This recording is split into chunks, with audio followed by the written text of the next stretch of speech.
Hoje eu vou fazer uma pintura de observação. Quero pintar a minha casinha de boneca, que eu pintei alguns meses atrás. Essa casinha fica num canto da casa que eu acho uma gracinha. Tem um boneco do No Face, do Spirit Away, ou a pelúcia do Perry Ornitorrinco, um tapetinho rendado que compramos em Brasília quando fomos visitar os avós do Rafa, e a nossa vitrola, que eu e o Rafa colecionamos alguns vinis. Às vezes eu vejo alguns vídeos de alguns youtubers de arte, que eles têm cadernos cheios de desenhos e eles são super organizados. Quando eu vejo essas coisas eu me sinto tão mal porque eu não consigo manter um caderno organizadinho. Eu já fiz isso no passado, mas não era tão livre, vamos dizer assim. Quando eu tinha esses cadernos eu não conseguia fazer uma página bonita, outra página feia. Eu sempre queria deixar tudo arrumadinho, bonitinho, combinando, as cores tinham que dar certo. Quando na verdade esses cadernos de ideia tem que ser para ideias, tem que ser desorganizado mesmo.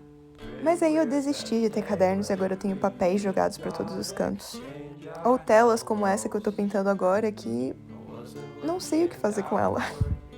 Eu vejo que muitos artistas ficam também utilizando um tipo só de material. Eu não sei como eles conseguem fazer isso. Cada dia eu tenho uma ideia diferente, com material diferente, com um estilo diferente. Eu fico me perguntando se isso é falta de estilo, na verdade. Às vezes eu falo com meu marido sobre essas preocupações e ele me tranquiliza muito. E eu parei para pensar que quando a gente vai nos museus, a gente não vê artistas organizados, a gente vê artistas bem espontâneos e desorganizados. Não sei de onde veio essa moda de ter caderno arrumadinho e bonitinho. Eu acho que tecnicamente não era para ser assim. Mas ao mesmo tempo, não é errado fazer assim. É muito bonito. É um livro de ponta a ponta, minimamente planejado por um artista. Então é muito legal. Eu lembro das aulas de História da Arte na faculdade que eles mostravam sobre aqueles cadernos medievais, escritos à mão, com as capitulares no início. E são como esses cadernos, mínimos detalhes, extremamente planejados e cada detalhe executado com esplendor. Mas eu não quero fazer isso, eu não consigo, não tenho paciência nem inspiração para esse tipo de coisa, eu acho.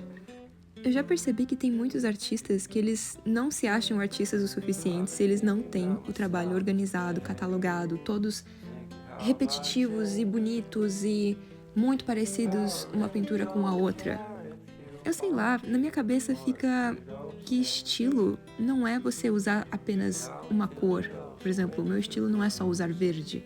Meu estilo é um conjunto de elementos diferentes que formam o meu estilo. Teve uma época da minha vida que eu fazia pinturas muito realistas com tinta a óleo. E eu passava horas e horas e horas.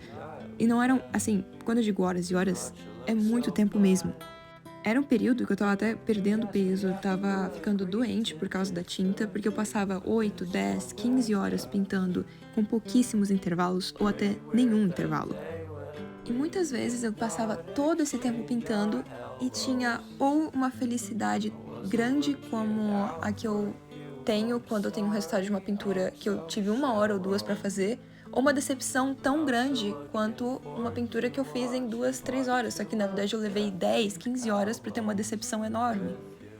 Eu fico pensando se estilo também não tem o fator do esforço que o artista quer dar por aquilo, o tipo de material ou a quantidade de tempo que ele quer dedicar. Acho que isso também acaba fazendo parte do estilo.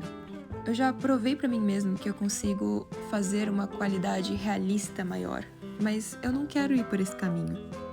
Eu decidi ir pelo caminho dessa casinha. Encontrar um estilo é bem difícil, mas alguma hora você vai achar ele. E às vezes o seu estilo vai ser a variedade.